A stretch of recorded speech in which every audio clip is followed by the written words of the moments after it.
আরে তো মানুষই না তো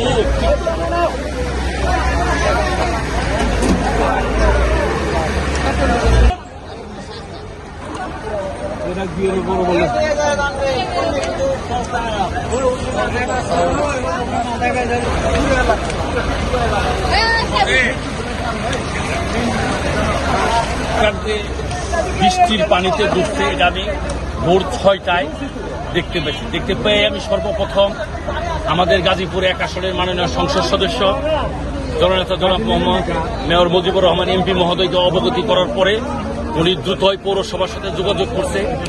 অল্প কিছুক্ষণ পরে 6:30টার মধ্যে হুমায়ুন কবির ঘাট বন্ধে বলছে যে জায়গায় পানি আটকে গেছে, আপনারা পৌরসভা একার পক্ষে আসলে এটা সম্ভব না। পৌরসভায় এত জনবল নাই, তোমরা যদি গ্রামবাসী সহযোগিতা না করো তাহলে জনগণ যে দুর্ভোগের মধ্যে পড়ছে এটা নিরসন হওয়া সম্ভব না। আমাদের গাজীপুর 1 আসনের এমপি মহোদয়ের সহযোগিতা এবং হুমায়ুন কবির খানের নির্দেশনায় পৌরসভা এবং আমরা গ্রামের যারা নেতৃত্ব দেয় এলাকায় বিভিন্ন মহল্লায় তাদের সার্বিক সহযোগিতা ছাড়া এই জনদুর্ভোগ কাটিয়ে ওঠা সম্ভব না।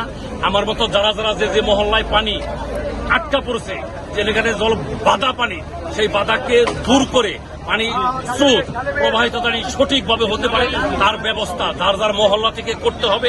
শুধু পৌরসভাকে শুধু প্রশাসককে দায়ী করলেই হবে না। এর জন্য আপনারা দেখেন ইতিমধ্যে দেখেন যে সমস্ত ময়লা ড্রেনের মধ্যে আছে, এই সমস্ত ময়লা তো আসলে ড্রেনে থাকার কথা না। এখানে দেখেন কত বড় বাস চলে আসছে, এখানে যদি ড্রেনের মধ্যে আসে তাহলে পানির স্রোত স্বাভাবিকভাবে থাকে না, পানি বাধাগ্রস্ত হওয়ার কারণেই এই জলদুর্ভোগ সৃষ্টি হয়েছে। আমরা এই থেকে শিক্ষা নেই, আগামী দিনে ভবিষ্যতে জানি আমরা কেউ ড্রেনের মধ্যে ময়লা না ফেলায়, কেউ ড্রেনের মধ্যে কোনো প্রকার কিছু না ফেলায়। ড্রেনটা হয়েছে শুধুমাত্র পানি নিষ্কাশনের জন্য।